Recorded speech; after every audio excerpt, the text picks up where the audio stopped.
மேசராசி அது நெருப்பு தத்துவம் கொண்ட ஒரு சரராசிங்க. நெருப்பு ராசியாக இருக்கிறவங்க என்ன பண்ணுவாங்க அப்படின்னா, ரொம்ப கோபமாக இருப்பாங்க, முரட்டுத்தனமாக இருப்பாங்க, தைரியமாக இருப்பாங்க, தலைமை பொறுப்போடு இருப்பாங்க. இது எல்லாமே கொண்டவங்க தான் இந்த மேசராசிக்காரவங்க. பயம்னா என்னன்னு தெரியாது. எந்ததொரு கஷ்டமாக இருந்தாலும் சரி, எப்பேற்பட்ட ஒரு கஷ்டகாலமாக இருந்தாலும் சரி, தன்னம்பிக்கையோடையும் தைரியமாகவும் எதிர்கொள்ளக்கூடியவங்க, பிடிவாத குணம் கொண்டவங்க.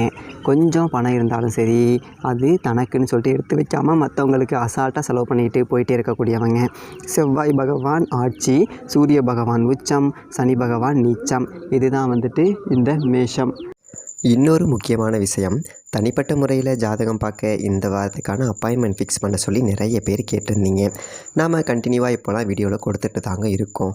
இப்போது ரூபாய் 199க்கு தெளிவாகவும் விளக்கமாகவும் நம்ம ஜாதகம் பார்த்து தரோங்க. அதுவும் இந்த ஒரு மாதம் மட்டுங்க. அது மட்டும் இல்லாமல் தாழ்மையான வேண்டுகோள், இந்த நம்பருக்கு ஃபோன் கால் எதுவும் பண்ண வேணாங்க. ஜஸ்ட்டு உங்கள் வாட்ஸ்அப்பில் இருந்து மெசேஜ் அனுப்புனாலே போதும். உங்களுக்கு தேவையான அனைத்து டீட்டெயிலுமே நம்ம டீமில் இருக்கிறவங்க கொடுத்துருவாங்க. அப்பாயின்மெண்ட் டேட் மற்றும் டைம் ஃபிக்ஸ் பண்ணதற்கு பிறகு அந்த நேரத்தில் நான் உங்களுக்கு ஃபோன் கால் பண்ணி ஜாதகம் பார்த்து பலன்கள் சொல்லிவிடுவேங்க. உங்களுக்கு வாய்ஸ் நோட் வேணும் அப்படின்னாலும் அதையும் நாங்கள் அனுப்பிச்சிடுவோம். ஜஸ்ட் நீங்கள் வாட்ஸ்அப்பில் மெசேஜ் மட்டும் பண்ணாலே போதுங்க. உங்களுக்கு டீட்டெயில் அப்படிங்கிறது சொல்லிவிடுவாங்க. அப்புறம் நிறைய பேர் கேட்குறாங்க எவ்வளோ நேரம் ஆகும்னு. ஃபஸ்ட்டு நாம் ஜனன காலகட்டத்தை பார்த்து பலன்கள் அப்படிங்கிறத சொல்லிவிடுவோம். இதை விட முக்கியமான விஷயம், இங்கே டைம் ஒரு விஷயமே இல்லைங்க. உங்களுடைய கேள்விகள் பதில்கள், உங்களுடைய கேள்விகளாக இருக்குங்கள்ல, சந்தேகங்கள் கேள்விகள், இது எல்லாத்தையும் சொல்கிறதுக்கே நம்ம நிறைய டைம் எடுத்துக்கும். 30 நிமிஷத்துக்கு மேலே கூட பரவாயில்ல, 1 ஹவர் ஆனாலும் பரவாயில்ல, உங்களுக்கு தெளிவாக புரிகிற வரைக்கும் நாங்கள் ஜாதகத்தை கிளியராக சொல்லிவிடுவோங்க. இதை தாண்டி நம்ம எப்படி ஜாதகம் பார்க்குறோம் அப்படின்னா, முதல்ல ஜனன காலகட்டத்தின் அடிப்படையில் பொதுவான பலன்கள் அப்படிங்கிறத சொல்லிவிடுவோம். அதற்கப்புறமா இப்போ இருக்கக்கூடிய கிரகங்கள் அடிப்படையில் இப்போதைக்கு உள்ள சூழ்நிலைகளும், தசாபுக்திகளின் அடிப்படையில் எதிர்காலத்தை வச்சு நம்ம கணிச்சு சொல்லிடலாங்க. இதை தாண்டி கடைசியாக உங்களுக்கு தெளிவான உங்களுக்கான பரிகாரம் அப்படிங்கிறதையும் சொல்லிவிடுவோம்.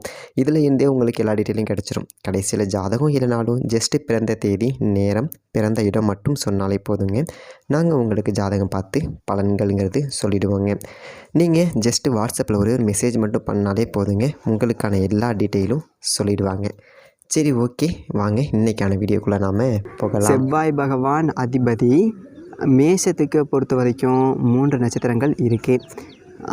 இதில் இவங்களை பொறுத்த வரைக்கும் சுறுசுறுப்பாக இருப்பாங்க, நிறைய புத்திசாலித்தனமாக இருப்பாங்க. ஆணும் அதாவது இந்த ஆண் வர்க்க தலைக்கணங்கிறது கொஞ்சம் கூட இருக்காது. கம்பீரமான ஒரு தோற்றம் அப்படிங்கிறது இருக்கும். என்ன கொஞ்சம் மூக்குக்கு மேலே கோபம் அப்படிங்கிறது வரும். கோபம் வந்தாலே இவங்க தப்பானவங்க அப்படி சொல்லிட்டு சில பேர் சொல்லுவாங்க இல்லைங்களா. ஆனால் இவங்களுடைய கோபம் அப்படிங்கிறது உண்மைக்கு புறம்பாக ஏதாவது அநீதி நடந்தால் மட்டும்தான் இருக்கும். நியாயம், தர்மம் இதை வந்துட்டு கட்டி காக்கணும் அப்படி சொல்லிட்டு நினைக்கக்கூடியவங்க.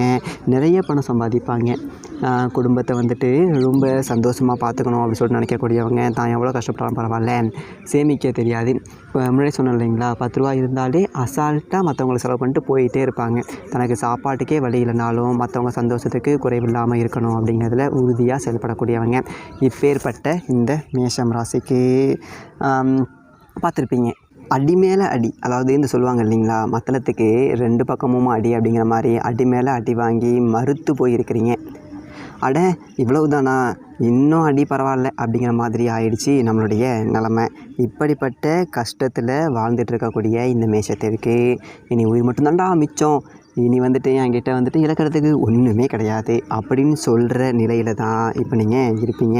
ஆனால் இனி ஒரு நல்லதொரு மாற்றத்தை சனீஸ்வர பகவானால் அனுபவிக்க போகிறீங்க. அட என்னப்பா சொல்கிற நீ, எங்களுக்கு தானே இப்போ வந்துட்டு 7.5 சனி அப்படிங்கிறது ஸ்டார்ட் ஆகுது அப்படி சொல்லிட்டு கேட்பீங்க.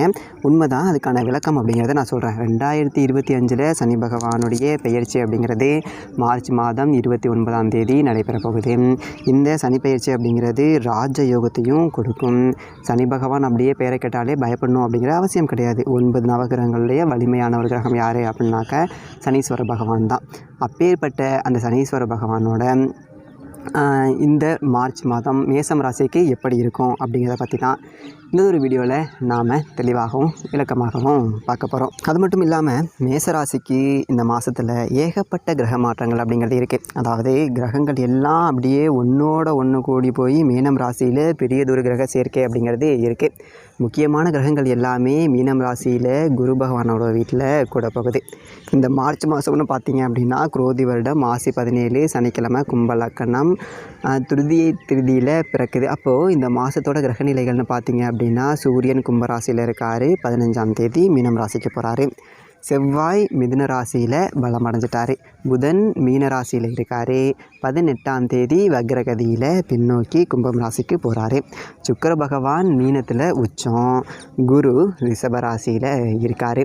சனி கும்பம் ராசியில் இருக்கார். நீங்கள் ஆவலோடு எதிர்பார்த்துக்கிட்டு இருந்த சனியினுடைய ஆட்டம் அப்படிங்கிறது மார்ச் 29ஆம் தேதி தொடங்க போகுது மீனம் ராசிக்கு. அதோட ராகு மீனத்தில் இருக்கார், கேது கன்னியில் இருக்கார். இந்ததொரு கிரக அமைப்புகள், ராசி மாற்றங்கள், கிரகங்களோட வக்ர நிலை, பரிவர்த்தனை யோகங்கள், கூட்டு கிரக சேர்க்கைகள், இது எல்லாமே சேர்ந்து பல அதிசயங்கள் அப்படிங்கிறத இந்ததொரு மாதத்தில் உங்களுக்கு நடத்தி காட்ட போகுது. சரி, உங்களுடைய ராசிக்கு அப்படி என்னதொரு அதிர்ஷ்டம்? நாம் திட்டம் போட்டதெல்லாம் நடக்குமா, நடக்காதா? ஒரே பயங்கர சிந்தனையோட இந்ததொரு வீடியோவை நீங்கள் பார்க்க வந்திருப்பீங்க. தொடர்ந்து பாருங்கள், உங்களுக்கு நன்மைகள் அப்படிங்கிறது நடக்கும் அப்படிங்கிற நம்பிக்கையோட இந்த வாக்கை சொல்கிறேன். மேசம் ராசி, உங்களுக்கு இந்ததொரு மார்ச் மாதம் எப்படி இருக்குது அப்படி சொல்லிட்டு பார்த்தோம் அப்படின்னா, உங்களுடைய ராசிக்கு அதிபதியான செவ்வாய் ராசிக்கு 3ஆவது வீட்டில் மிதுன ராசியில் பலமடைஞ்சு இருக்கார். ரொம்ப பலமாகிட்டார் அப்படிங்கிறது ஒரு அற்புதமான ஒரு விஷயம். ராசிக்கு அதிபதி தைரியத்தை கொடுக்கக்கூடிய ஒரு இடத்துல இருக்கார். எதுக்காக இந்த தைரியம் இந்த ஒரு காலகட்டத்தில் உங்களுக்கு நிறைய தேவைப்படுது அப்படின்னு பார்த்தீங்க அப்படின்னா, இந்த மார்ச் சனி பெயர்ச்சி அப்படிங்கிறது நடக்க போகுது. நிறைய பேர் பார்த்தீங்க அப்படின்னா உங்களுக்கு 7.5 சனி தொடங்க போகுது அப்படின்னு சொல்லிட்டு அச்சம் மூட்டியிருப்பாங்க. ஒரு சனி பெயர்ச்சி பலன் அப்படிங்கிறதெல்லாம் நான் ஏற்கனவே கொடுத்துருக்கேன். ஸோ புரியாதவங்க ஒரு வாட்டி நீங்கள் பார்த்துக்கோங்க. பெருசாக பயப்படுற மாதிரிலாம் எதுவும் இருக்காது.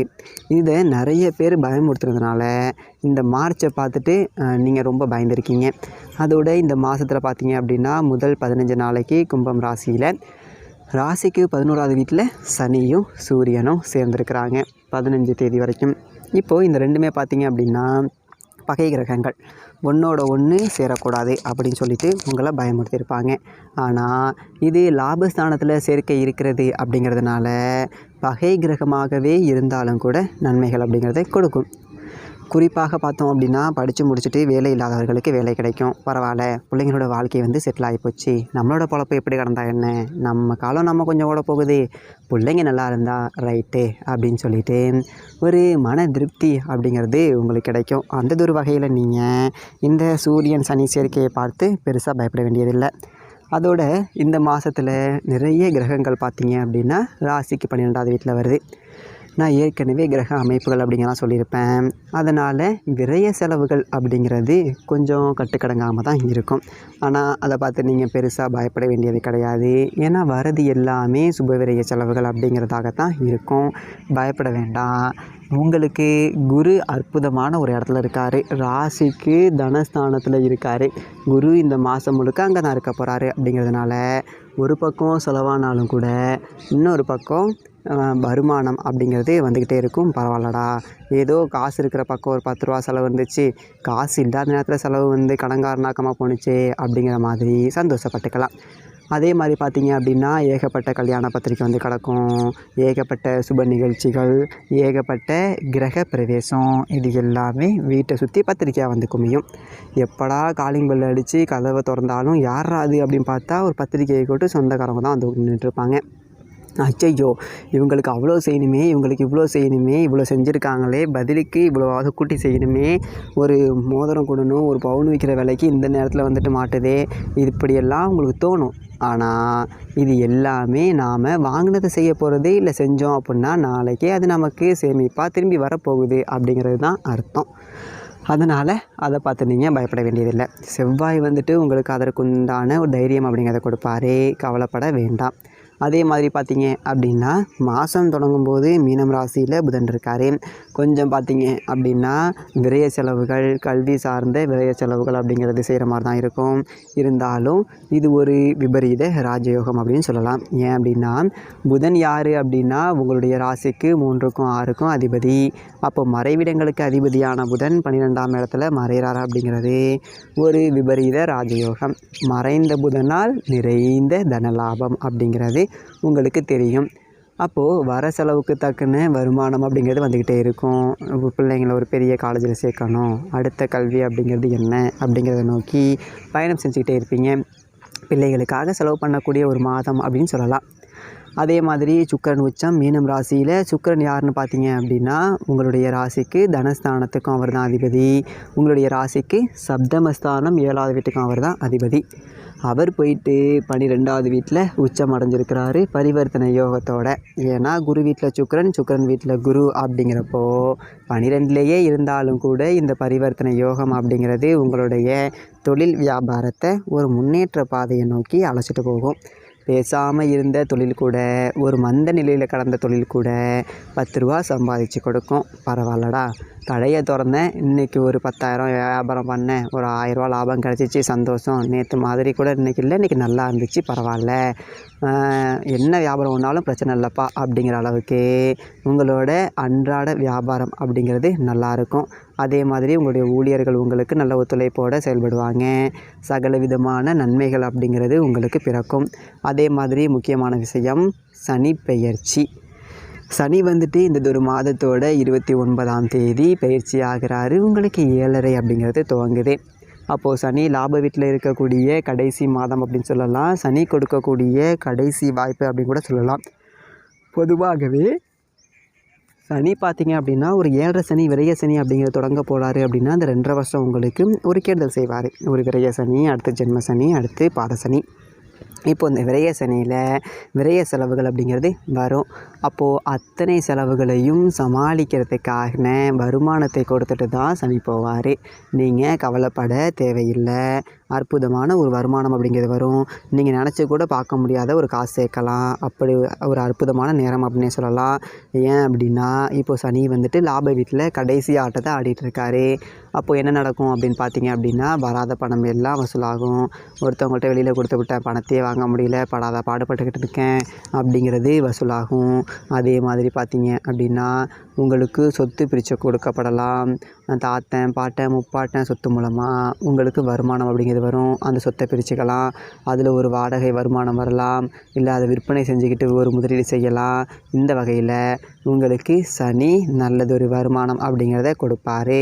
அதை பற்றி பயப்பட வேண்டியது அப்படிங்கிறது இல்லை.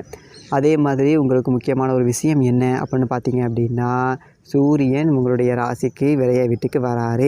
அரசு வழி விரயங்கள் அப்படிங்கிறது இருக்கும். அதனால் 15ஆம் தேதிக்கு மேலே உங்களுக்கு கரண்ட் பில்லு கட்டலை, வரி கட்டலை, இதெல்லாம் கொஞ்சம் மறந்துடாமல் பார்த்து கட்டணும்.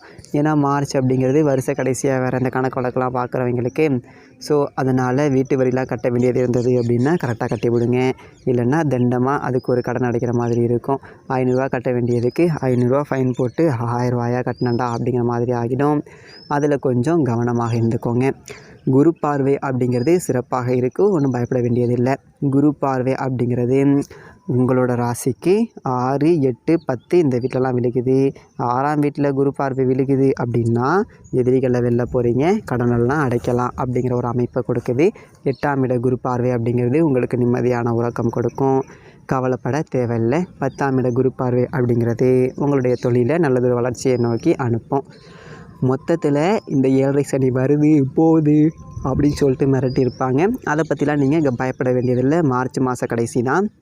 ஒன்று என்ன அப்படின்னா மார்ச் கடைசியில் மீனம் ராசிக்கு சனி போயிட்டு அங்கே இருக்கக்கூடிய ராகுவோட சேர போகிறாரு. அதாவது மார்ச் 29 இருந்து மே 18 வரைக்கும் சனியும் ராகுவும் சேர்ந்துருப்பாங்க.